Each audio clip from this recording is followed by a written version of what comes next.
కొండపట్నంలో car బేభత్సాన్ని సృష్టించింది. మద్యం మత్తులో ఉన్న కొంతమంది యువకులు మితిమీరిన వేగంతో కారును నడిపి జనావాసాల్లోకి దూసుకువెళ్లారు.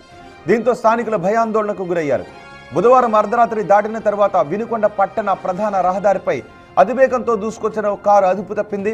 మద్యం మత్తులో ఉన్న వ్యక్తులు కారును అడ్డదిడ్డంగా నడపడంతో అది తొలుత రోడ్డు పక్కనే ఉన్న ఒక విద్యుత్ స్తంభాన్ని ఢీకొట్టింది. దీంతో ఆగకుండా పక్కనే నిలిపి ఉంచిన ఒక ద్విచక్ర వాహనాన్ని, ఒక తోపుడు బండిని కూడా ఢీకొట్టి ఆ కారు దుకాణాల్లోకి దూసుకు వెళ్లిన దృశ్యాలు మీరు బిగ్ టీవీ స్క్రీన్ పైన చూస్తున్నారు. ప్రమాదానికి గురైన కారు అదే. కారు ముందు భాగం నుజ్జైంది. చూడండి ఒకసారి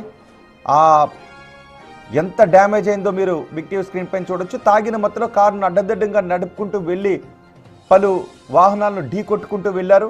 దీంతో కారు ముందు భాగం నుజ్జైంది. ప్రమాదం జరిగిన సమయంలో అక్కడ ఎవరూ లేకపోవడంతో అందరూ ఊపిరి పీల్చుకుంటూ ఉన్నారు. ఒకవేళ అక్కడ జనసంచారం ఉంటే బయట వ్యక్తులు, సంబంధం లేని వ్యక్తులు ఈ ప్రమాదంలో గాయపడి ప్రాణాపాయం జరిగి ఉండేది అనే భయాన్ని వ్యక్తం చేస్తున్నారు. సమాచారం అందుకున్న వెంటనే పోలీసులు ఘటనా స్థలానికి చేరుకున్నారు. నిందితులను అదుపులోకి తీసుకున్నారు. కారును స్వాధీనం చేసుకున్నారు. మితిమీరిన వేగం, మద్యం మత్తు ప్రమాదానికి కారణమని పోలీసులు ధృవీకరించారు.